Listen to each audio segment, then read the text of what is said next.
Hello সবাইকে, welcome back to our channel জাপানের প্রবাসী দম্পতি। তো আজকে মঙ্গলবার, এখন এই মোটামুটি 11টা মতো বাজে। তো আমি ডাল কিছু সিদ্ধ হতে বসিয়ে দিয়েছি আর এখন বেগুনগুলো ছোট ছোট করে কেটে নেব। আজকে রান্না হবে ডাল আর মেথি শাক দিয়ে বেগুন ভাজা। তো বাড়িতে থাকতে তো ওই মাঝে মাঝেই নিম বেগুন আর মেথি শাক দিয়ে বেগুন ভাজা এগুলো তো আমরা সবাই খেয়েছি, তবে এখানে তো আমরা তাজা ওই নিম পাতাও পাই না, আর তাছাড়া মেথি শাকটাও পাই না।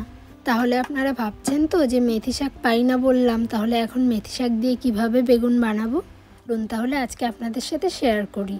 তো প্রথমেই তো আমি বেগুনগুলো কেটে ভালো করে ধুয়ে নিলাম, তারপরে কড়াইতে তেল দিয়ে বেগুন দিলাম, তার মধ্যে লবণ হলুদ সমস্ত কিছু দিয়ে দিলাম।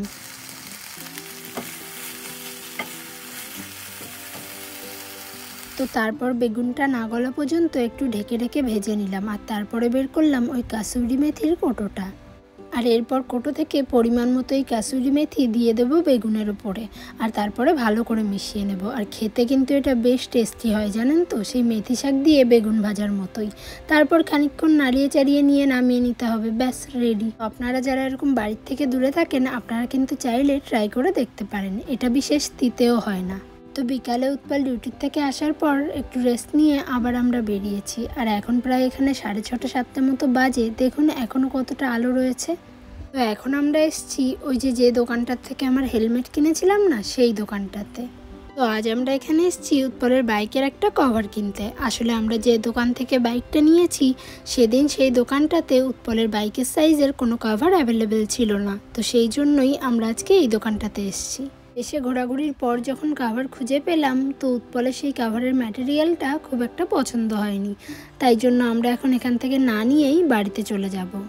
আর এই যে এই প্লাস্টিকের পুরনো বোতলগুলোকে দেখছেন, এখন এগুলো নিয়ে যাব আর আপনাদের সাথে শেয়ার করব জাপানে কিভাবে পুরনো বোতল রিসাইকেল করা হয়।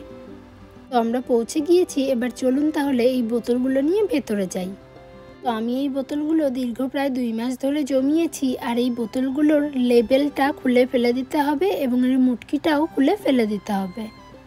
আর এই বোতলটা রিসাইকেল করে আপনি কিন্তু পয়েন্টও পাবেন, আর একটা বোতলে 2 করে পয়েন্ট পাবেন।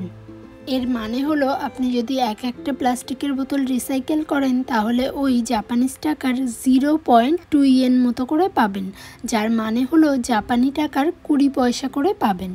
চলুন তাহলে এবার মেশিন যেখানে আছে সেখানে যাই। এই দেখুন এই পাশাপাশি এই দুটোই হলো বোতল রিসাইকেলের মেশিন। এরকম একটা নির্দিষ্ট জায়গায় কার্ডটা টাচ করলেই আপনার কার্ডে কতগুলো বোতল জমা হচ্ছে আর কত পয়েন্ট জমা হচ্ছে সেটা আপনার স্ক্রিনে দেখাতে থাকবে। আর এই পয়েন্ট আপনি নিজের ক্রেডিট কার্ডেও জমাতে পারেন, আর তাছাড়া নানাকো বলে একটা কার্ড আছে সেটাও নিয়ে আপনি তার মধ্যে জমাতে পারেন। তো আমাদের নানাকো কার্ড রয়েছে, কিন্তু সেটা আজকে আনতে ভুলে যাওয়াতে যে আমরা উৎপলের ক্রেডিট কার্ডেই এই পয়েন্টগুলো নিচ্ছি। আর এই দেখুন এখানে এই বোতল ফেলানোর নির্দিষ্ট জায়গাও করা রয়েছে।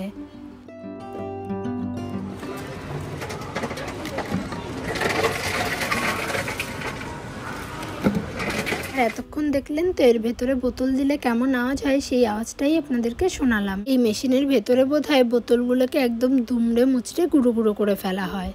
তো আমাদের টোটাল 43টা বোতল হয়েছে আর 86 পয়েন্ট। আর এই সমস্ত কিছু করার পর সবুজ বোতামটা চাপ দিলে আপনার কার্ডটা আবার ডিসকানেক্ট হয়ে যাবে।